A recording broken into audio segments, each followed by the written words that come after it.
did not, in the time allocated, manage to get untangled, what was it about this experience that is a good analogy for the organisational complexity that you face as commissioners? Why do I do this exercise? Why is this a good analogy? Because you've got to work together. You've got to work together? You have to have this one bit at a time. Yeah. So once again, actually, given that complexity, nobody could come up with a master plan by taking a sort of three-dimensional snapshot and say, you do this, this, and there's no big bang solution possible. Great. More people reacted. Yeah.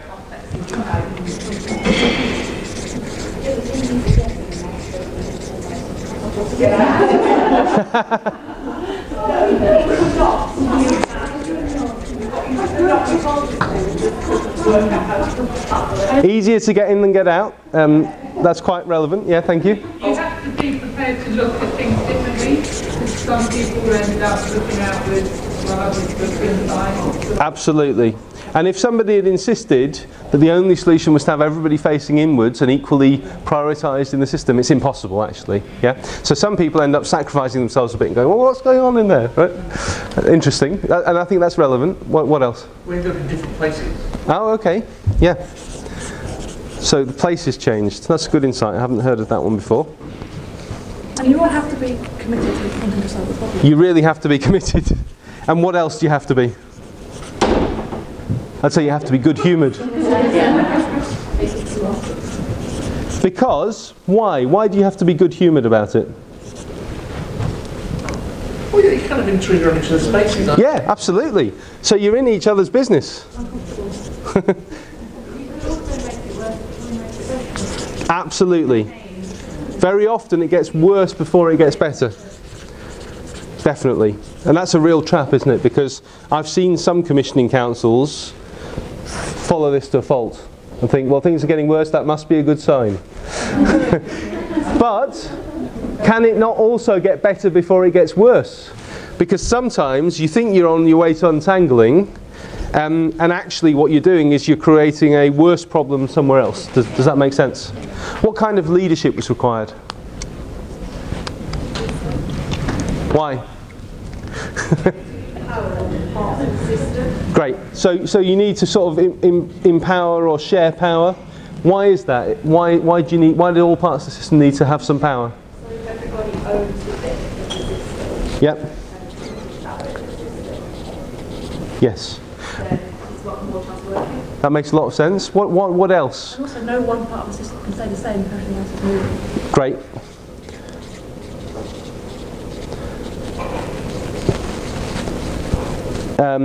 Yep. And no one part of the system can fix the system on their own. Why is that? Why does everybody need to be involved and bring their contribution? Say again? It's all interlinked. It's all interlinked. Yep. Great. It's a system made up of all the parts. Where you stand, and you might be able to see a different. Good. Yeah. So the perspectives are really important. It's not who went and actually tried to be a consultant when I told you to be a consultant on untangling other people's knots.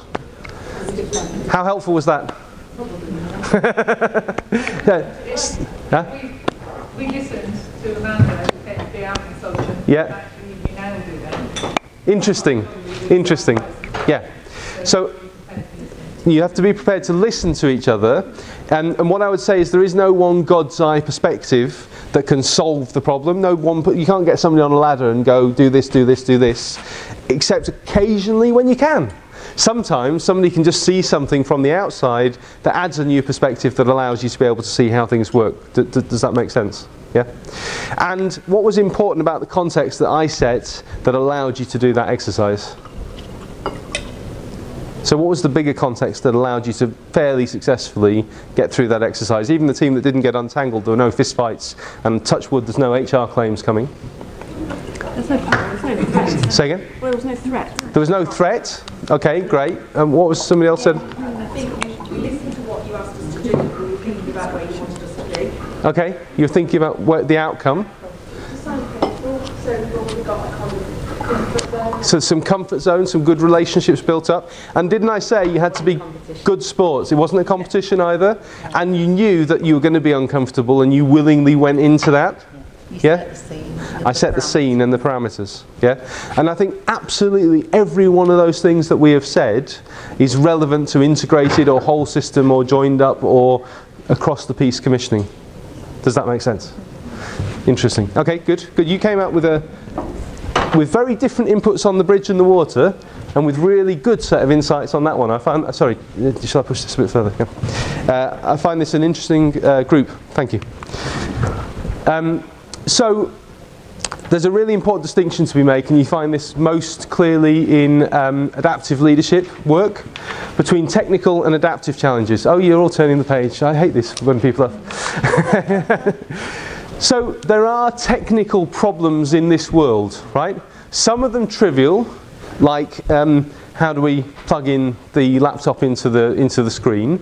Some of them really, really, really complicated, like how would you do a fit out and rewire and refit of this entire building? Yeah? If you were doing that, who's been through a smart office thing, one of those moves, smart working? Yeah. So that's complicated for sure. Not very smart either. Okay.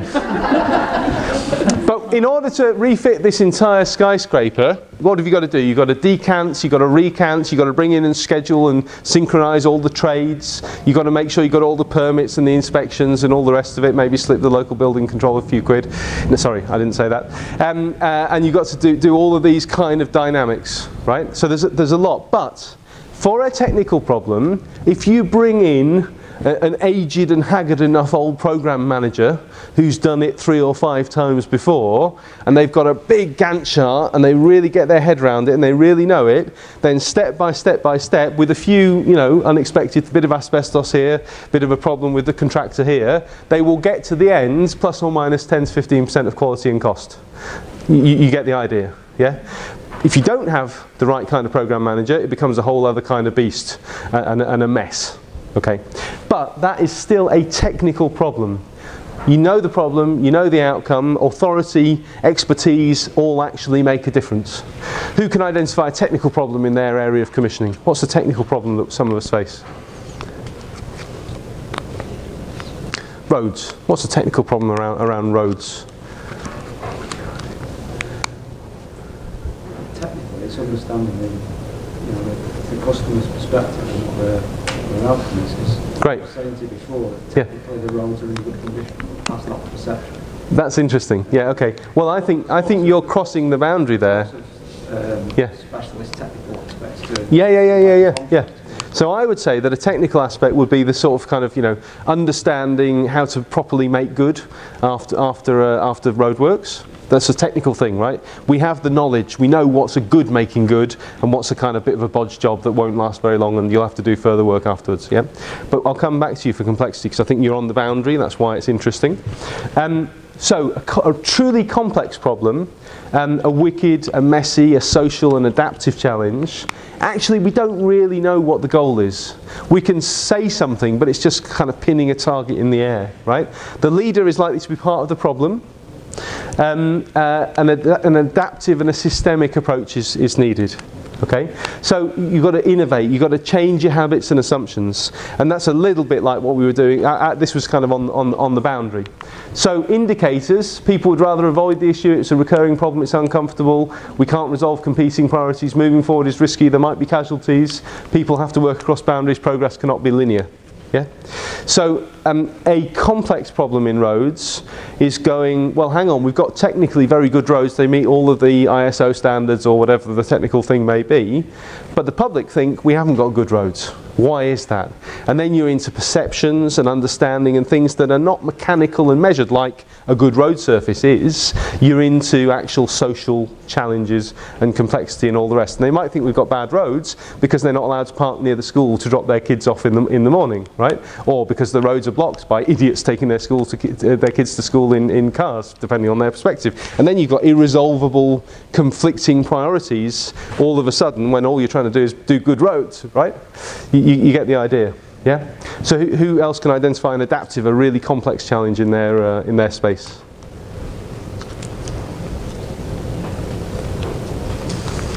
I'll give you an example.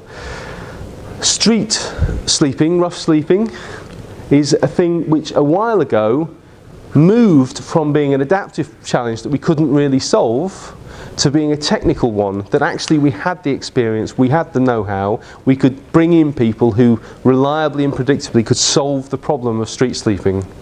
And then what happened? Why have we got increasing street sleeping again now? The context of the problem changed. Different agencies had different funding cuts, there were different social policies in place, there was different practice in place, and suddenly it's gone back to being a wicked, messy, complex challenge that's really, really hard for us to solve. Do you understand how? So sometimes problems can move across these boundaries, usually. But the important thing for you as commissioners is to know that both of these types of challenges exist, to be able to name which one you're dealing with at any given time, and to understand, unfortunately, adaptive challenges have technical problems as part of them, and some technical problems have adaptive challenges as part of them, so they're nested inside each other. But just to know, yes? Sorry, does that also, so you might see it as a technical problem as a commissioner, Yep. but as a service user, Yes. well be adaptive, so it's also the same challenge at the same time, but from a different perspective. From a different perspective, it could be a completely different type of challenge. Yeah, absolutely, absolutely. But knowing this gives you a huge power, because most of our instincts and most of our education and most of our training is everything is a technical problem. And if we just get enough wisdom and enough knowledge and enough experience in the room, we'll be able to solve it. Yeah. So I was running a workshop in a central London borough on domestic abuse, domestic violence. And they'd been granted an extra £200,000 by the councillor in charge. They had a north and a south clinic, drop-in centre for domestic violence, and they knew that they had some under-addressed communities, under-18s, GLBTI relationships, people from certain minority communities. They had a feeling that there was domestic abuse going on there, but they weren't reporting in, so they were going to build a third clinic in the centre of the borough in order to solve that problem. We had all the right people in the room. We had the police, the survivors charity, the top policy officer, and all the other people, all the key stakeholders in that system. And the big breakthrough was when we realised that it wasn't a technical problem, not based on the intelligence we had around the room, and therefore, however much intelligence we went and got, we weren't going to be able to design the perfect clinic. Why? Because we didn't know how much demand and what type of demand and what the need was out there for domestic abuse in this part of the borough from these type of communities. And we came up with what's called a lean startup idea, where we would print out some cheap A4 flyers, distribute them to those specific communities, and we'd be open for 2 or 3 hours, one afternoon a week, in a community centre, and we'd have the most experienced, most expensive policy officer who knew everything about domestic violence and all the services in the borough would be on duty, who would never normally do frontline work, but what they could do, as somebody came in and had a problem, and we'd have a copper outside just in case they were needed, but discreetly, as somebody came in, they could literally take them by the hand, take them to the solicitors, take them to the police, take them to the hospital, take them to the refuge, whatever was needed. And we figured once we'd done 100 of those, incredibly over-engineered expensively, we could actually know how to predict the demand, the need, the problem coming in, and then we could design a technical service to solve it. Do you get the idea? Yeah? And I went back 3 months later and I said, how's that going? And they said, well, we started off and we were starting to learn, then we realised we were running out of time to spend the budget before year end, so we had to go ahead and guess and create something. So, okay, so we're still in leadership world, and I'm going to give you a really powerful model for thinking about how whole systems work in the commissioning space. And don't look ahead. And this model follows its own cycle, which is start with the whole system, find an opportunity, predict what your intervention will do, act, and then learn. So that's just a very basic learning cycle. Other than that one, the slides are not going to do you much good because I have to explain it. So in order to have a functioning, a living, an existing system, whether it's one organisation or a partnership, talk to me about the elements you need. What are the fundamental things you need for an organisation to exist in the world? If you boil it right down, what would you need? Relationships. Great, okay. So I'm going to call that, in the jargon of the approach I'm using, System 2. Okay? System 2 is the glue that keeps an organisation together at a day-to-day level. Common language, common systems, HR processes, a way of just managing the little bits of variation and absorption. So relationships are absolutely critical. They're critical at leadership level too, but I'll come to that later. So relationships, did you say? Purpose, function. Purpose or function. I'm going to call that System 5. System 5 is purpose or identity. What is this partnership or this organisation actually here to achieve? Great. You're an interesting group. You're really coming at these things tangentially, which is really great. You're going to learn a lot, I think. Say again? I'm going to put that into box 5, our underlying policies, what we're here to do. But thank you. Yes? Activities. It's great. What sort of activities? That relate to the purpose. That relate to the purpose? And what do they? What sort of things do they do? Do they work inside the organisation or do they work with the outside world? That was a leading question. Thank you. So we're going to call those System 1s. Okay, so each System 1, so this is how we represent, we're going to call this the environment, okay? Each System 1 is the bit that transacts with the outside world, that exchanges some kind of information or goods or services, some kind of value, and it's only here that we can ever generate value in an organisation. Does that make sense? However much good, brilliant insight and strategy and management, it's this work that, as I said, the on-the-ground practice that generates the value. Yeah. So the System 1s deal with their day-to-day variation by that System 2, those standards, those common ways of doing things, language, relationships, etc. Okay. So we've got some System 1s. They're doing things. They're kept in general balance on a day-to-day basis by System 2, and we've got a purpose. What are we missing now? What's still missing as the world? A system for decisions, whether that's a leader or... Great. Yep. So I'm going to call that System 3. So System 3 is about the deliberate allocation of resources and performance targets across System 1s. But what's System 3 missing if it's making these decisions? What does it need to make these decisions? Governance. Sorry? Governance. Yeah. Let me come back to that. Thank you. That's fine. What was the other comment? Back to the beginning of what is the system that you're working with. Yeah. It's not like we kind of said we're going to do a something. Yeah. Who are we going to... So what I'm trying to do is do the generic, irreducible, what makes an organisation or a partnership function as a system. Do you see what I mean? So in this case, it doesn't matter. I'll run through some examples for you to give you the context. Workers. So we got the workers in here. Huh? It needs it can make a plan, but what it's lacking so far is information. That was what I was trying to get at. So we call that System 3 star, the actual feedback loop coming up from here. And one of the big things that you very often see in organisations is that you have a System 3 doing budget planning and performance planning, but you don't have the System 3 star, or it's not connected, that's evaluating and understanding what's actually happening inside the System 1s, the delivery bits of the system. Does that make sense? And what happens if the 3 and the 3 star are not connected? If your budget doesn't take account of your performance? Well, you get unrealistic expectations. You get people being asked to do things which they've not got budget for. You get people being rewarded for poor performance. All kinds of bad things happen. And that's one of the huge values of having this irreducible fundamental model, is if you're missing one of these systems, then you can tell that there's going to be problems going on. And you will be able, if you just practice this just for 5 minutes, to instantly diagnose systems, and they could be commissioning systems as well as just whole organisations, and see where you've got the weakness. So now, we've got the System 1s doing the work, we've got the System 2s balancing day to day, System 3 and 3 star understanding what's happening in here.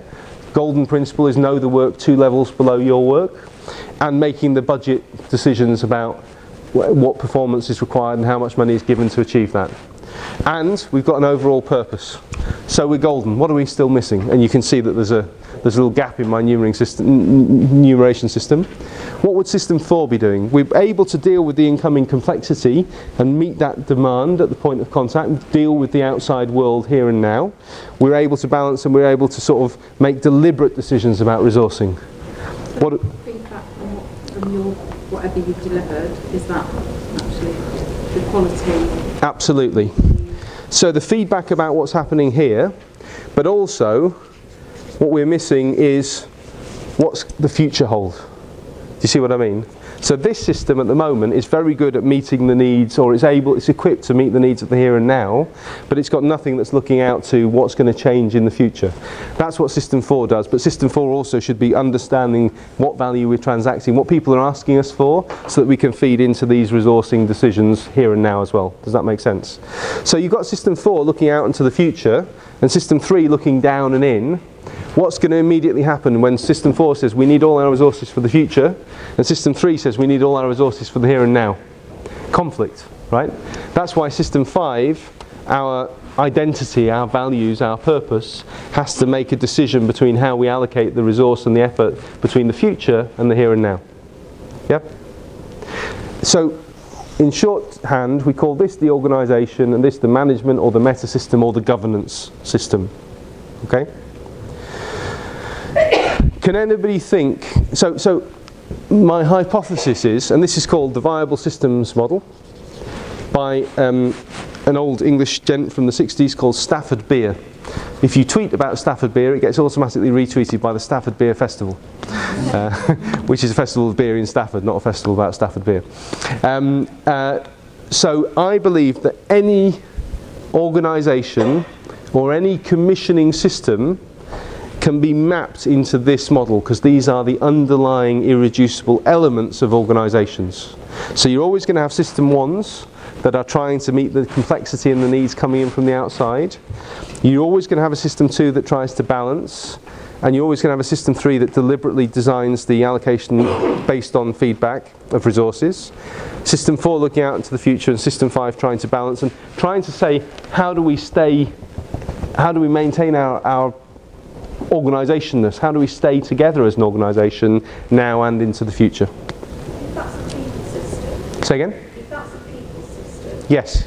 How does co-production and co-creation work as part of that? Because you've got to have the people that are either going to be using the service or choosing to do something different as part of that. So where do they go?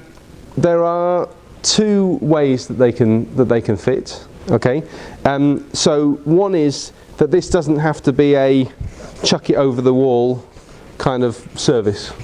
You see what I mean?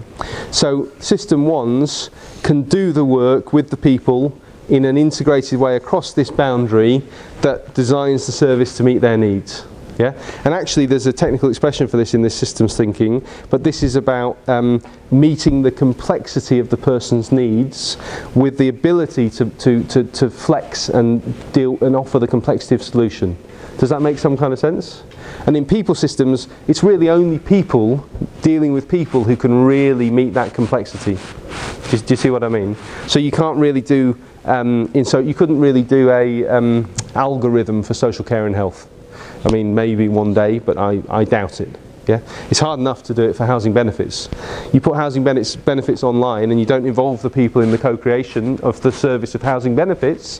What happens? You end up with a massive ping pong of requesting the information, giving them the wrong determination, making more appointments than bringing in the wrong information, it going into a scanning backlog, a whole mess.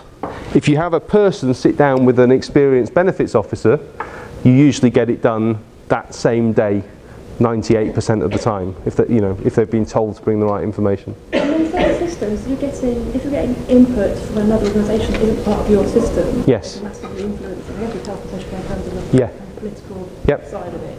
Yep. So does that, if you're kind of looking through what the problems with our system, can you look at it without quite ignoring the influence from the outside? Do you know what I mean? Or do you have to kind of include them in your organisation? Are they part of your organisation? I would say that you should be doing this with health and social care as System 1, or all the bits of health and social care as System 1s, and you'll immediately see that there's a huge problem that we've got two different sets of System 3s and 3 stars doing completely different things with different System 1s. Then you've got central government, I guess, then you need central government. Then you've got central government. Now. Yeah. So the thing that is really mind-blowing about this model is that it's recursive. What the hell does that mean? It means that every System 1, say you've got a learning disability team as part of a health and social care system, has to have its own System 1 inside it, and its own system 1's doing different things, its own system 2 to balance the immediate variety, its own system 3 and 3-star to manage the resource allocation to the people doing the work, its own system 4 to look out into the environment and go, what the hell's happening next, and its own system 5 to balance. So every bit of the system is also made up of a version of these 5 systems. Yeah. I mean, if I'm a person with a long-term condition, yeah. I want to help myself first before Yeah. I look at organisation. Yeah. I don't necessarily want to be siloed into a learning disability one. I want to look at what the whole system can offer me, because it might be the whole system that can help me live the life I need to live, not just a bit of it. But so that's where you would. No. That's where you would start to map this out and say. If we've got a person with really, really complex needs and we're trying to split them into 3 and deal with them separately, should we be building a different system 1 that can pull on the resources of the organisation if we need different expert inputs in order to meet their needs with co-design as a person-to-person interaction? Do you see what I mean? So if you've got various different system 1's all dealing with the same customer, then it works if it works, if the customer can handle all those different inputs and they can add it up into the service that they need. But if you've got lots of different system 1's dealing with the same customer who's a real complex case, who can't add it up, who can't deal with all those inputs themselves and make it all work, then you might need somebody to be interacting with them to pull in the resources or to actually treat them as a whole person. So that suggests a reconfiguration of your system 1's. Or you might have a sort of team around the child type of model, which is how do we have a system 1 which incorporates all of the expertise that allows us to deal with the person as a whole person rather than as a bunch of silos firing different inputs at them. The international models where you've got care coordination. Yeah, absolutely. So that would be a person at the boundary who would then pull in the different expert things. Or troubled families where you have a key worker who can then integrate the different services to provide. Yeah. Think about what you're saying, because the mental and social model of disability is about the society that disables, and that's not pulling the wider aspects of society. It's not pulling in your legislative providers and things like that to work. So what is the system? Yeah. That feels like an organisational system, not a wider. Well, this would model a health and social care system as a whole very, very well. I guarantee, if you see what I mean. You could put the whole of health and social care for an area into this and look at how your system 1, 2, 3, 4 and 5 are working and identify. So the point about this is it helps you identify where in the system there is a problem, right? So it's no good going and looking at your frontline work if you've got 2 sets of system 3's warring with each other instead of an integrated approach to resource management across the whole system. Do you see what I mean? So one of your system 1's, yep. which is following through with learning disability, yep. one of your systems 1's might be mainstream libraries, another might be mainstream leisure centres, another might be a day service. Yeah. Absolutely. And then you will be able to see, and actually the people who are in the day service could be using the mainstream services, so that's where you would want to transform and make some changes, because they're not what they kept in the service. But when you look at that challenge, you'll see that they're responding to different performance targets and different drivers and different funding streams from System 3 and 3-star. So there's no point just trying to do the intervention down here. At best you'll have a short-term success, but then it'll be unpicked by the dynamic up here. So you've got to, even if you pilot here, you've got to work out how can we then get System 3 aligned, and then if System 4 says, oh no, libraries have to close because we've got no more money, what are you going to do about that? So it makes you think about the whole system. Thinking about the person trying to live our life, with our location. Yes. And actually, it's a multitude of things that we need to do that. Yes, and this is not the perfect model for every single case. And you can model an individual and how they interact with this system just as you can model care pathways. In fact, this would be an example of how you model care pathways. But actually, in that case, you might want to do a person-centered model where you're actually showing all of the organisations coming into them. But if you then play that into a model like this, it's the same point that I made. You can design a brilliant person-centered system, but if it's swimming against the tide of what the governance system is directing, you can predict certain types of problems, and you can then plan to actually address those and try to manage them in some kind of coherent way. Yeah?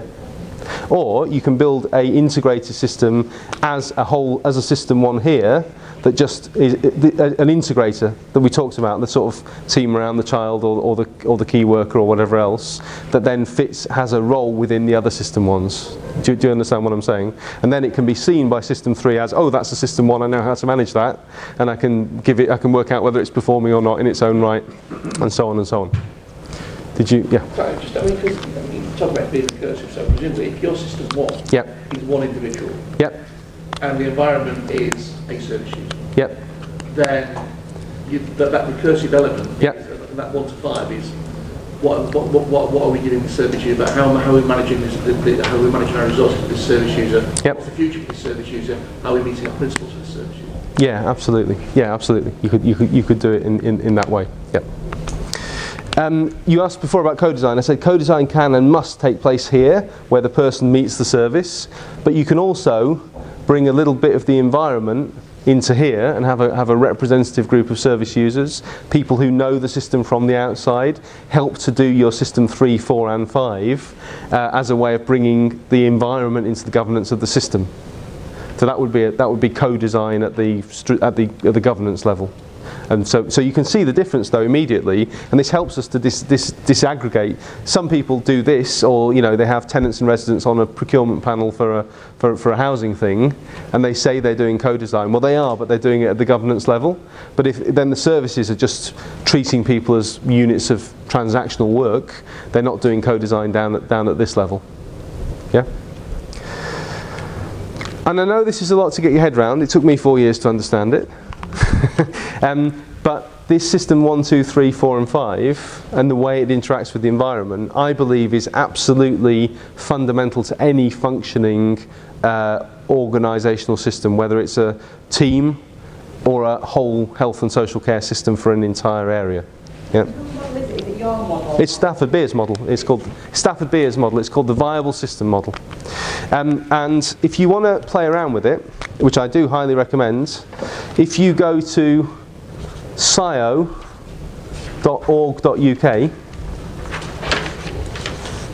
and you look for the organisational maturity model, which is on the front page somewhere, that's a model where you can answer a simple questionnaire about a system, whether it's a whole system or a team or an organisation. And when you answer that simple questionnaire, it will give you, based on your answers which illustrate whether systems 1, 2, 3, 4 and 5 are strong, weak, out of balance, not communicating enough or whatever else. It will give you some archetypal problems like castles in the air, where in the face of getting negative feedback from this world, management just start creating their own dreams and their own plans that don't actually reference the real world and the kind of implications that come from that. They've all got nice catchy titles, and that's a brilliant way into thinking about your organisation as a system. Okay? On that website, what do we look at? The organisational maturity model. We'll send the link round. Paul's made a note. Yeah. So, okay, something to think about, but I hope you'll think about that, because it's really easy if you're not doing that quick check of how are the system ones meeting the needs from the environment. That's usually where we start, as some of the questions have talked about. How are the system ones being held in balance on a day-to-day basis? How are they working together with a common language, common systems, policies, procedures? How are we telling management, really getting them an understanding of what happens in the real world? How are we making decisions about resourcing, thinking about the future and balancing the future and the now so we continue to exist? If you do a quick check of those, you'll start to see all kinds of problems that will help you avoid designing systems that are already kind of broken by default. Because as commissioners, you are all systems designers. And if you just run the rule across your organisation, and if you just ask the question, just now ask yourself the question, out of systems 1, 2, 3, 3-star, 4 and 5, which one in the area where I'm doing commissioning seems to be the weakest? Which one seems to be the big problem? I think you might find something quite interesting.